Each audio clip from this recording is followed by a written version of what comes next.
Hey, this is Ben Solomon, and welcome to this episode of the Techno Leadership Show.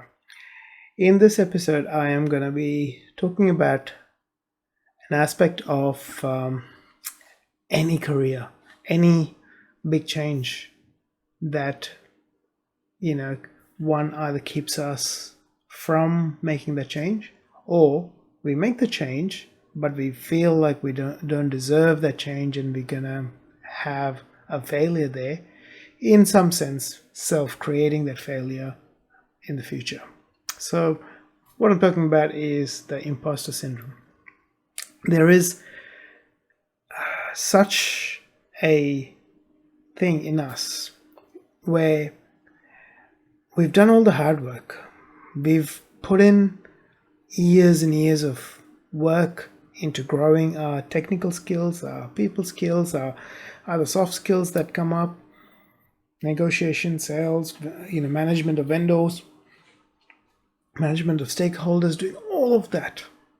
And yet, we get that promotion that we've been wanting, we've been aiming for, we've been doing all this work for.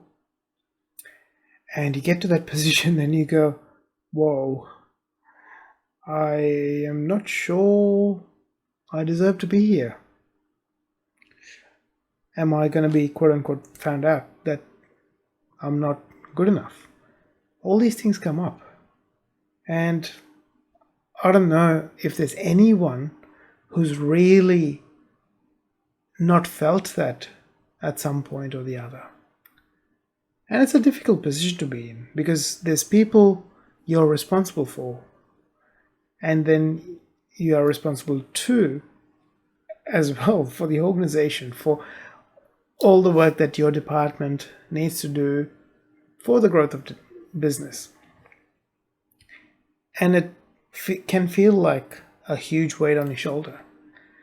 But the thing you've got to realize, and something that I realized as well, was you're never really ready. No matter how much you think you've done all the work, you're never really ready till you've actually stepped into the shoes of a tech manager, tech director, whatever it might be. And when you get there, you're going to learn. Yes, you might make mistakes, but having really open dialogue with your manager, as well as the people that you're managing, helps you get that feedback quickly and keep moving forward. And it's not always easy because it is uncomfortable for your team members to give you candid and honest feedback because they might have a feeling of, oh, this person is a manager now. If I tell the person that the way he or she is doing something, it might be how they run meetings, how they do management, whatever it might be, it might not work. But what I've found in leadership is we need to be honest with our people and open with them, have a really good relationship with them so that there is that safety zone for them to be able to say, hey, we were in that meeting, I noticed you said this and the manner you said it wasn't quite right.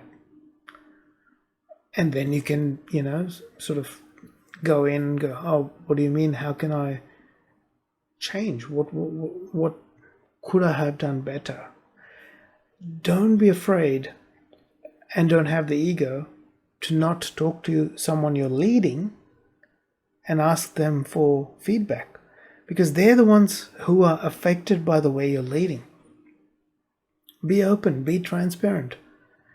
And you might have to kill your ego, and it's the hardest thing to do because everything that's up there, the kind of facade that comes up is that ego saying, oh, we need to have all these shields up to protect ourselves. But do we really? What are we achieving by having those shields up? Nothing. We might protect our ego, but in the process hurt the people that we're leading, hurt the organization, hurt our own career, and hurt our own internal values. Like when we go against our values, it's going to hurt us. But understanding that, yes, you're stepping in and you will learn, and you need to let that ego die, and you need to work with a good mentor. I was so blessed to have some fantastic mentors. Like I had really good mentors in certain organizations that I worked in, and then I went out seeking coaching, mentorship, so that I could learn. And they were not specifically technology leaders that I learned from. They were leaders from different organizations, different industries, but followed them, paid them to be coached, to learn from them, and to incorporate things into my life so that I can become a better leader. I can become a better technologist. It started there, improving my technology skills, and then when I got to that position of preparing for management, there was a lot of other stuff that I was learning from other leaders that incorporated into my management style, that when I came into the role, yes, I felt that imposter syndrome, but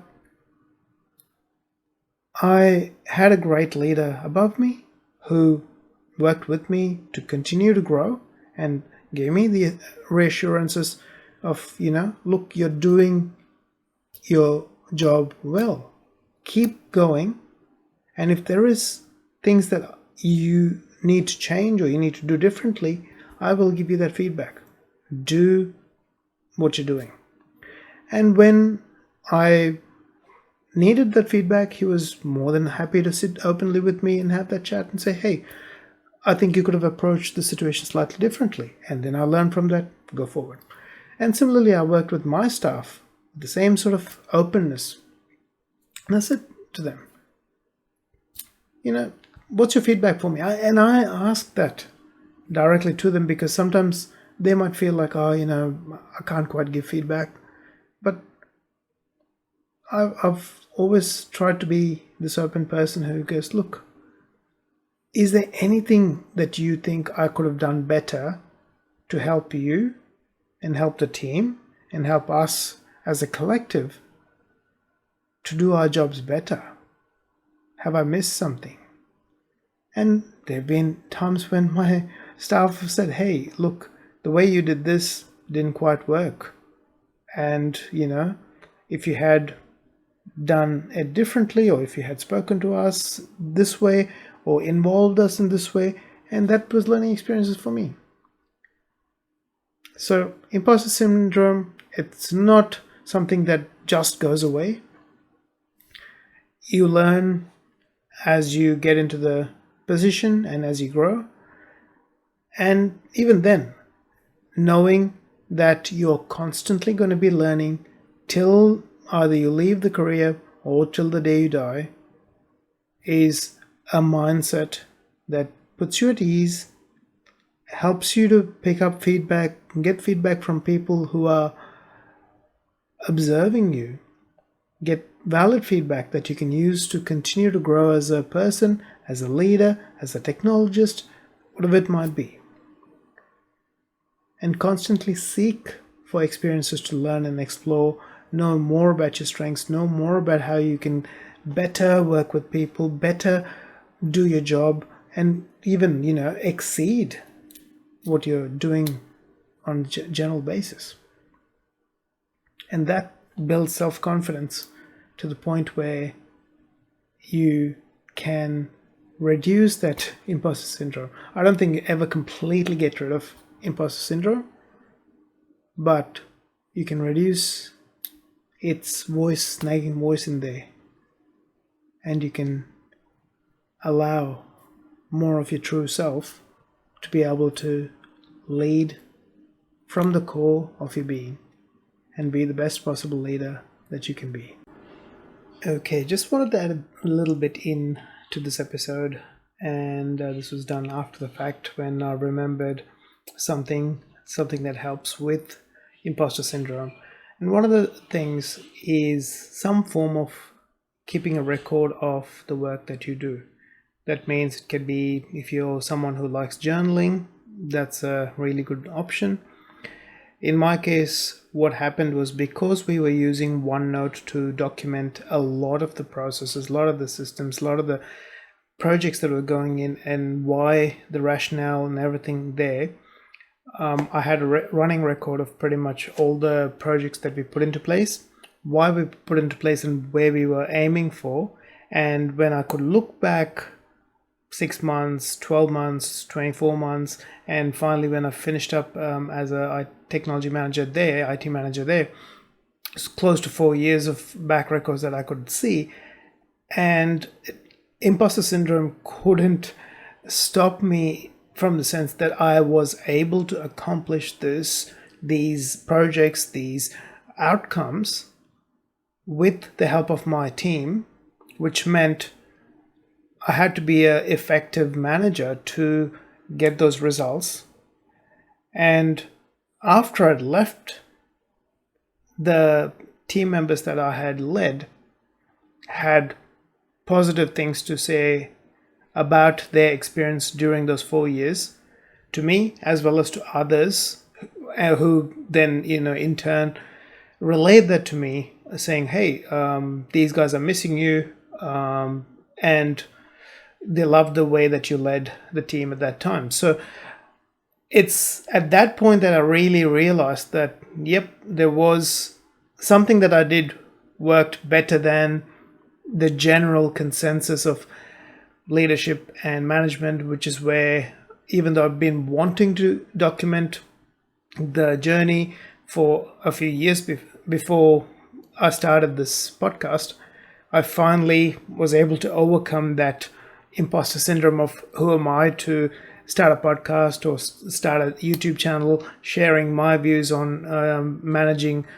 technology and being even a leader and a manager in this technology era, where I believe a lot of the aspects of Agile, Scrum, and those sort of based leadership principles, even if it's not the methodologies, the principles of them are going to apply for effective leadership and effective management going forward for the next 20, 30, whatever years.